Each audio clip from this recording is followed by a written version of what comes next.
Well, when Red came to the island, it had recently been visited by one of those epidemics which the white man has brought to the South Seas, and 1/3 of the inhabitants had died. It seems that the girl had lost her near kin, and she lived now in the house of distant cousins. The household consisted of 2 ancient crones, bowed and wrinkled, 2 younger women, and a man and a boy. For a few days he stayed there, but perhaps he felt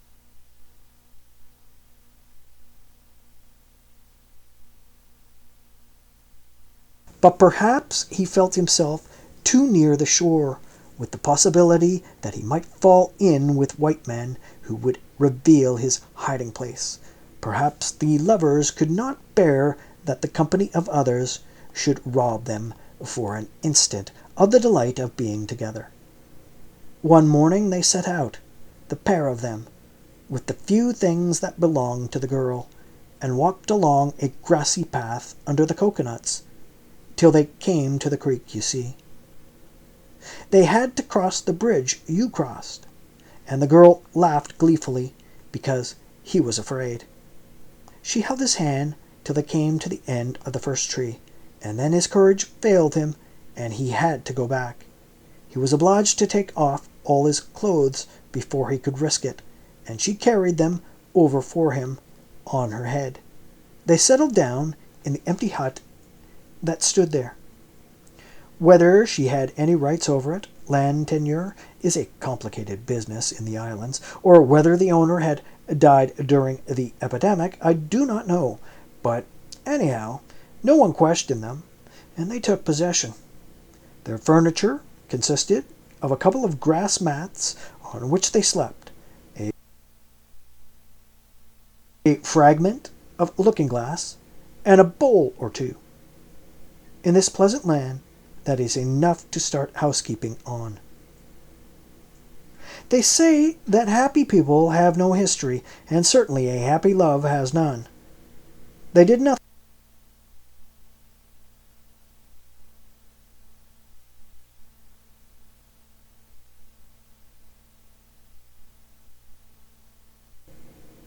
They did nothing all day long, and yet the days seemed all too short. The girl had a native name, but Red called her Sally. He picked up the easy language very quickly, and he used to lie on the mat for hours while she chattered gaily to him. He was a silent fellow, and perhaps his mind was lethargic. He smoked incessantly the cigarettes which she made him out of the native tobacco and pandanus leaf, and he watched her while, with deft fingers, she made grass mats. Often natives would come in and tell long stories of the old days when the island was disturbed by tribal wars. Sometimes he would go fishing on the reef and bring home a basket of colored fish. Sometimes at night he would go out with a lantern to catch lobster. There were plantains round the hut, and Sally would roast them for her frugal meal. She knew how to make delicious messes from coconuts and the breadfruit tree by the side of the creek gave them its fruit. On feast days they killed a little pig and cooked it on hot stones. They bathed together in the creek, and in the evening they went down to the lagoon and paddled about in a dugout with its great outrigger. The sea was deep blue, wine-colored at sundown, like the sea of Homeric Greece.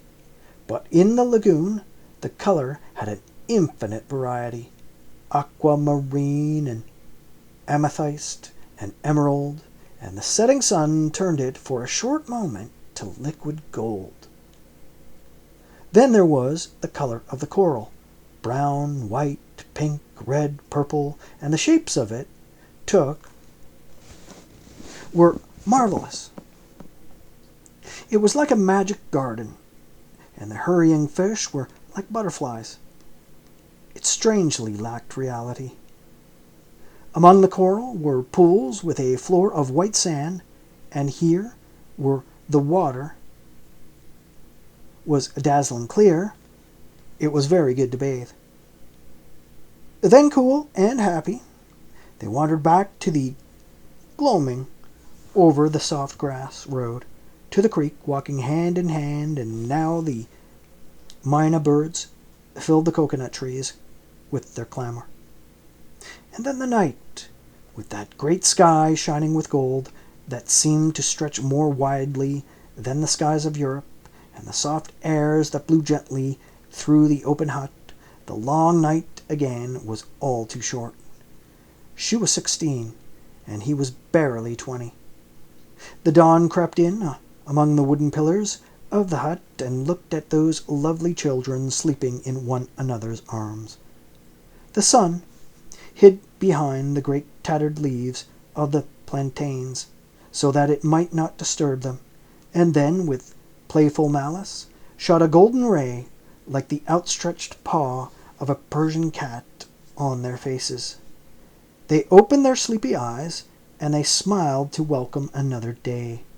The weeks lengthened into months, and a year passed.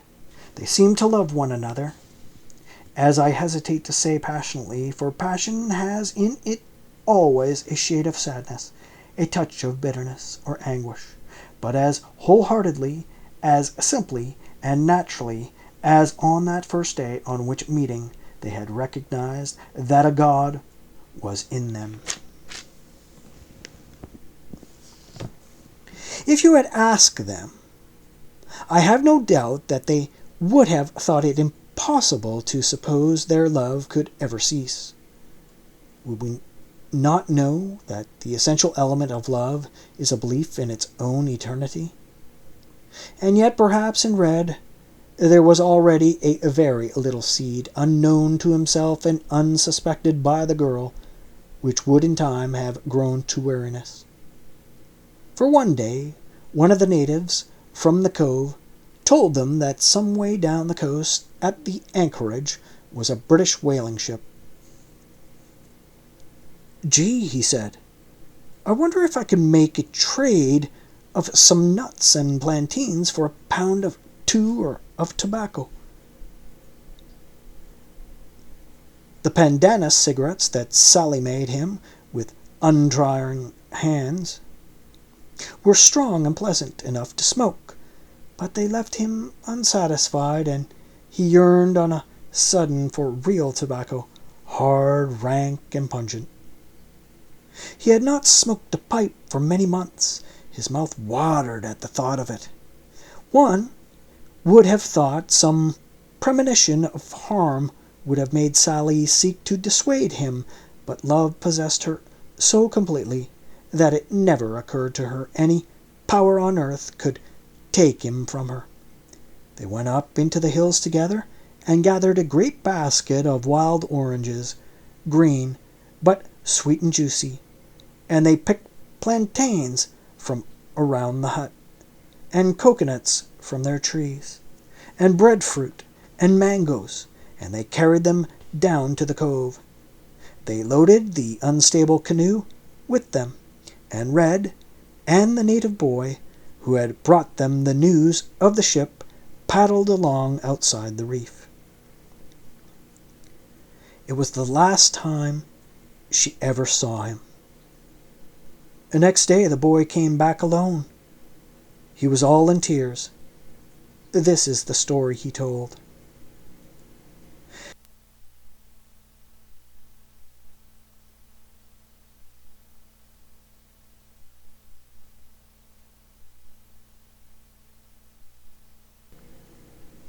When after their long paddle they reached the ship, and Red hailed it, a white man looked over the side and told them to come on board.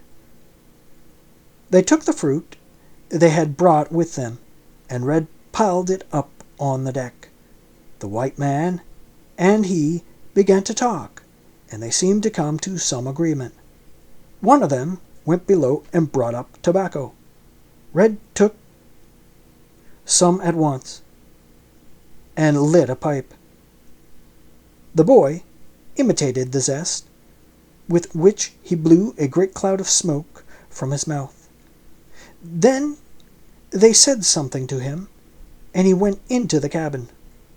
Through the open door, the boy, watching curiously, saw a bottle brought out and glasses. Red drank and smoked. They seemed to ask him something, for he shook his head and laughed. The first man who had spoken to them, laughed too, and he filled Red's glass once more.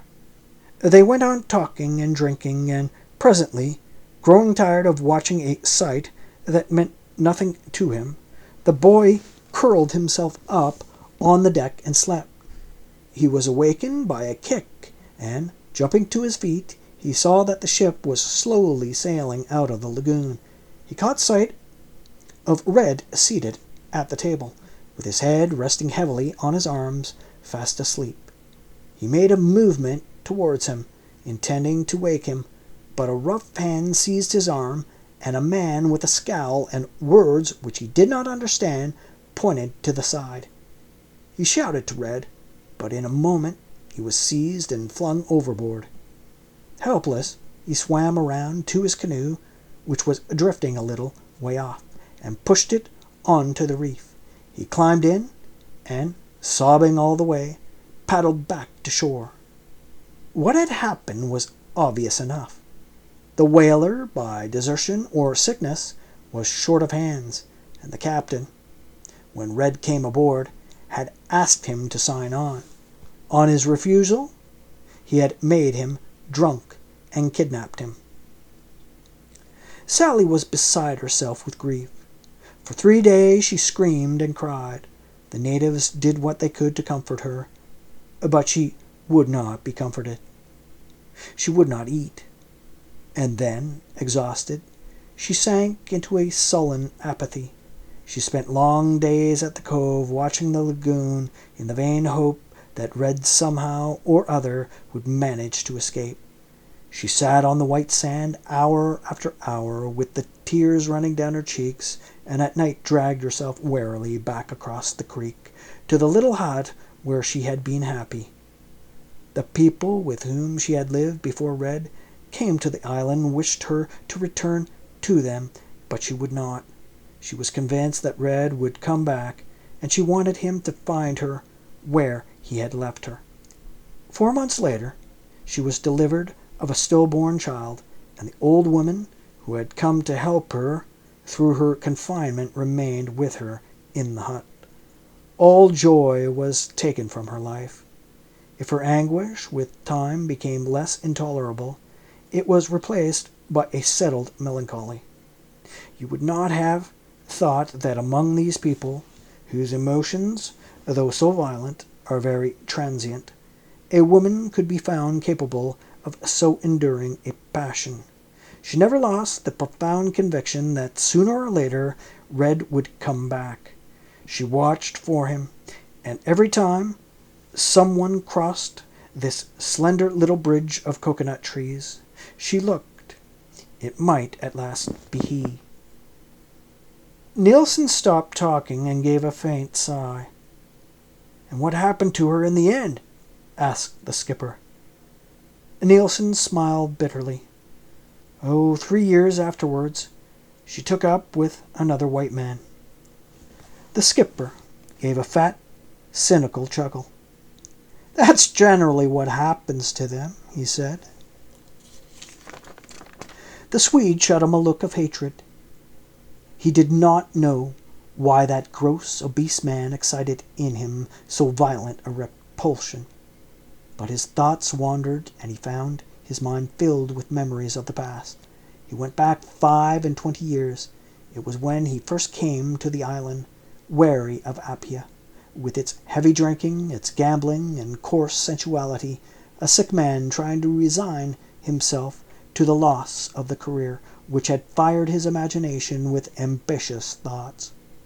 He set behind him resolutely all his hopes of making a great name for himself, and strove to content himself with the few poor months of careful life, which was all that he could count on. He was boarding with a half-caste trader who had a store a couple of miles along the coast at the edge of the native village.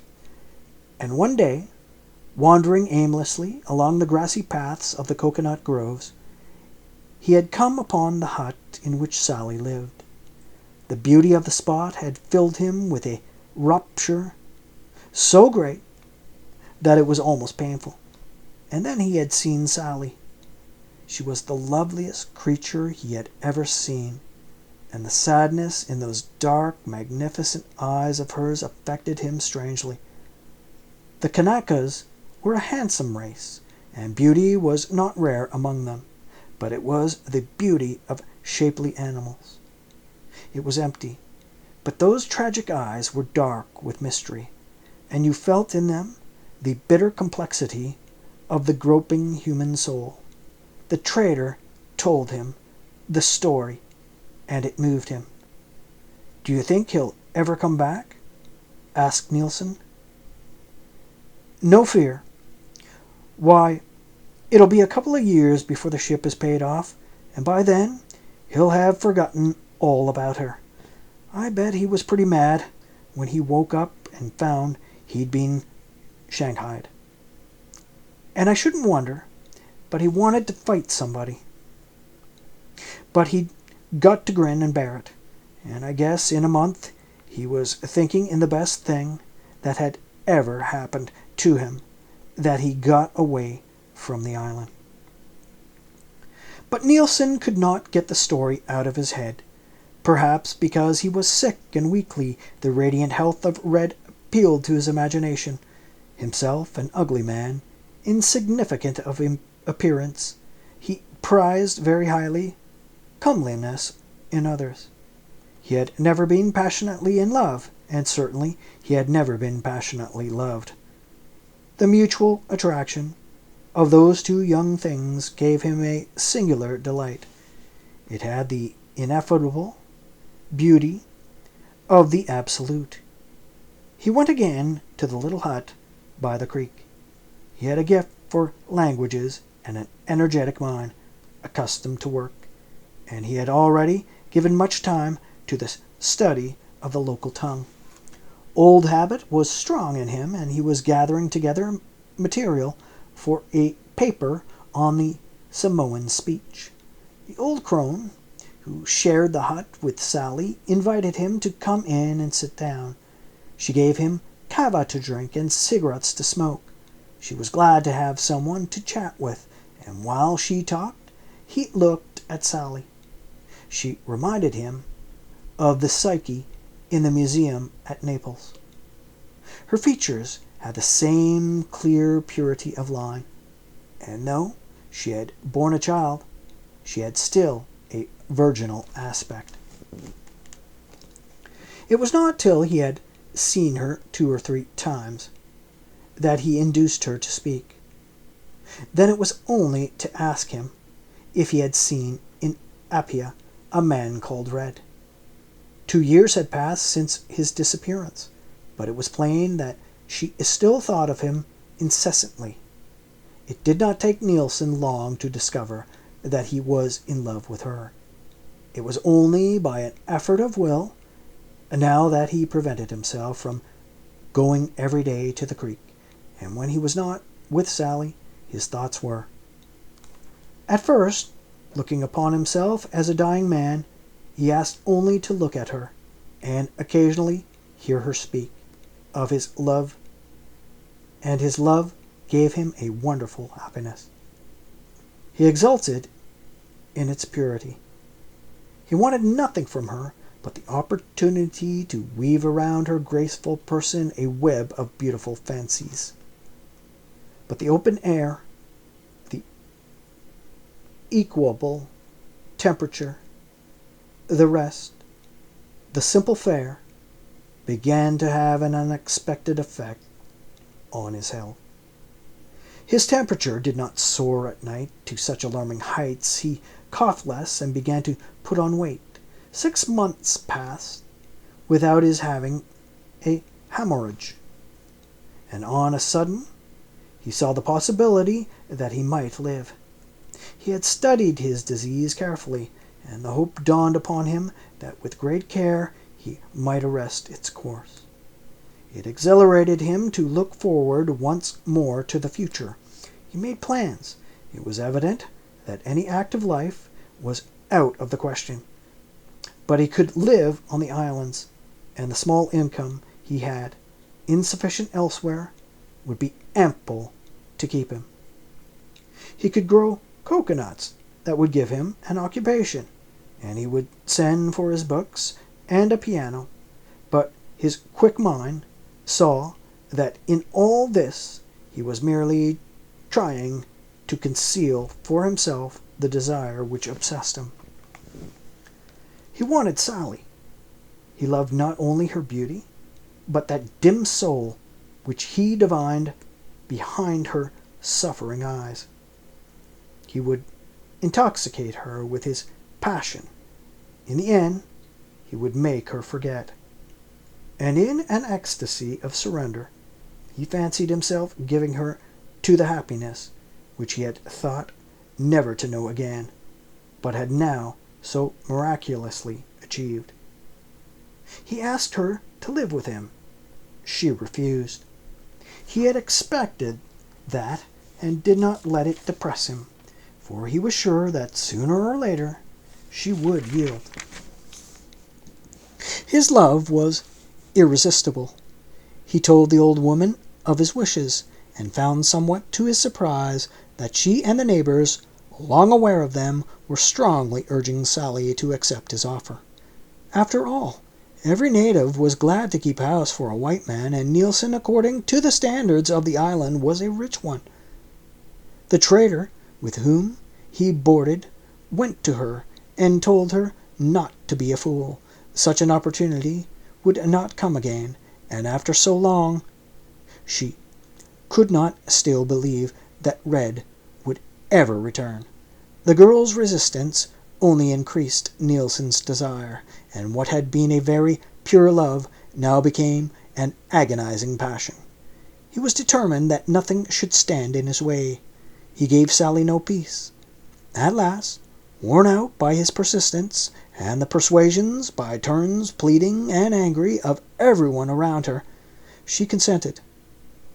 But the day after, when, exultant, he went to see her, he found that in the night she had burnt down the hut in which she and Red had lived together. The old crone ran towards him full of angry abuse of Sally, but he waved her aside. It did not matter. They would build a bungalow on the place where the hut had stood. A European house would really be more convenient if he wanted to bring out a piano and a vast number of books. And so the little wooden house was built in which he had now lived for many years, and Sally became his wife.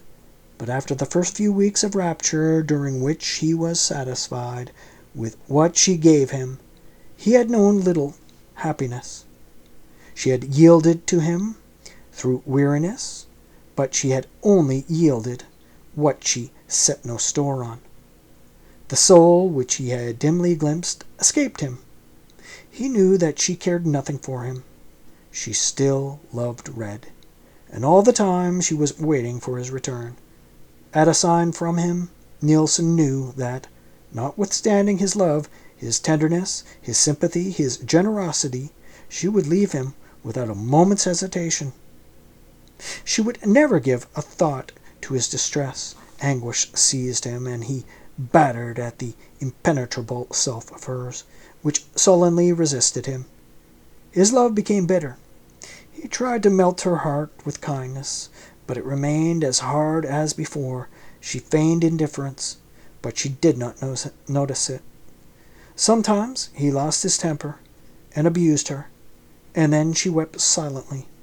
Sometimes he thought she was nothing but a fraud, and that soul simply an invention of his own, and that he could not get into the sanctuary of her heart because there was no sanctuary there. His love became a prison from which he longed to escape, but he had not the strength merely to open the door. That was all it needed, and walk out into the open air. It was torture, and at last he became numb and hopeless. In the end, the fire burnt itself out, and when he saw her eyes rest for an instant on the slender bridge, it was no longer rage that filled his heart, but impatience. For many years now they had lived together, bound by the ties of habit and convenience, and it was with a smile that he looked back on his old passion. She was an old woman, for the women on the islands age quickly, and if he had no love for her any more, he had tolerance. She left him alone.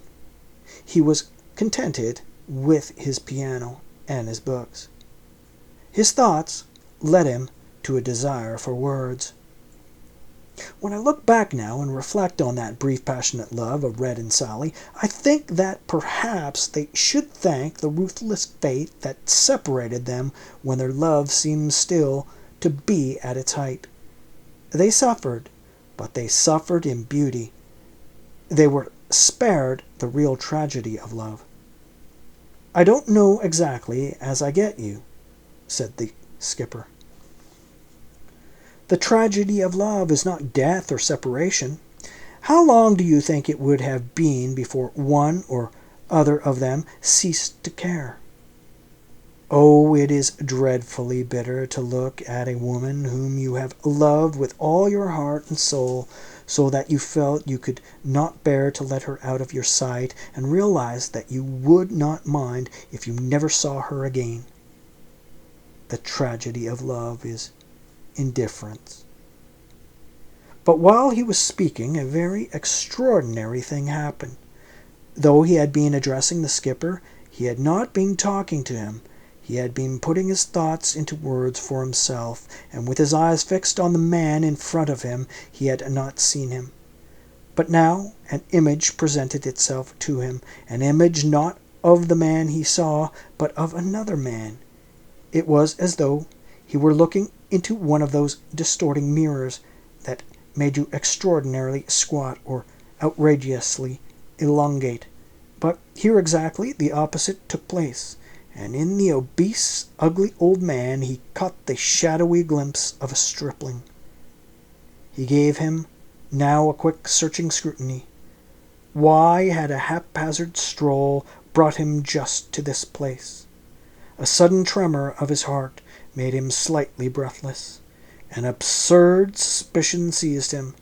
What had occurred to him was impossible, and yet it might be a fact.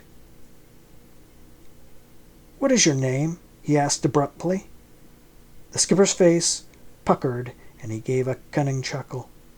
He looked then malicious and horribly vulgar. "It's such a damn long time since I heard it that I almost forgot it myself. But for 30 years now, in the islands, they've always called me Red." His huge form shook as he gave a low, almost silent laugh. It was obscene. Nielsen shuddered.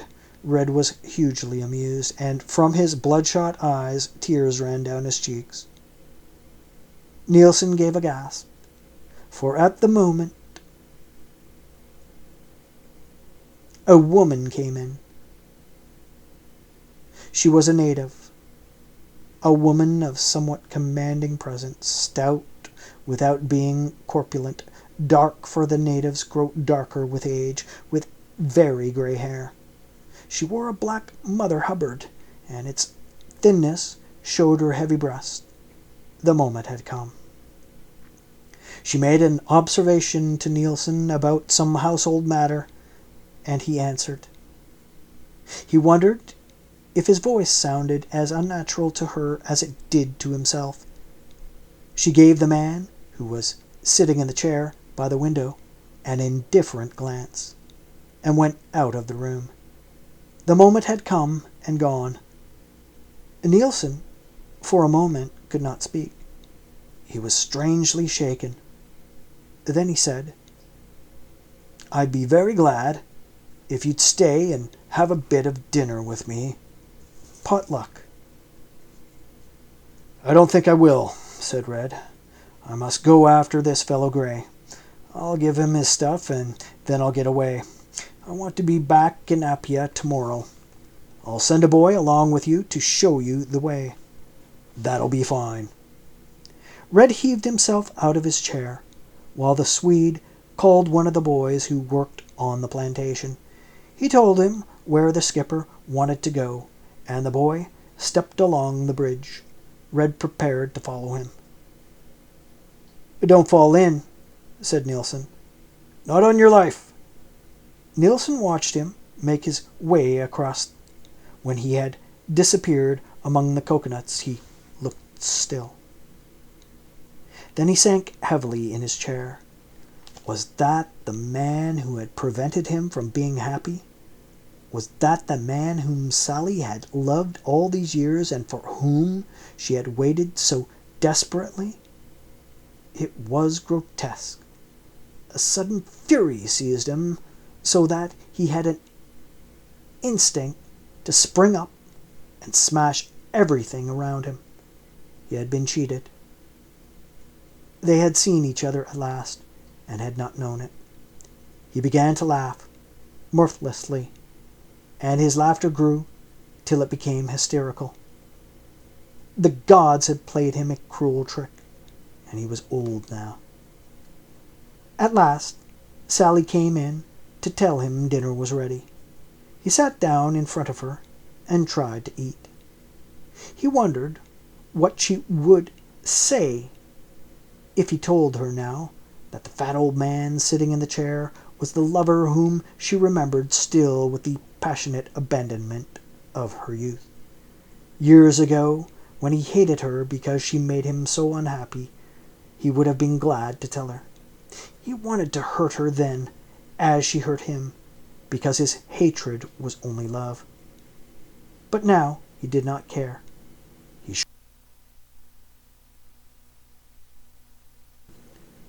He shrugged his shoulders listlessly. "What did that man want?" she asked presently. He did not answer at once.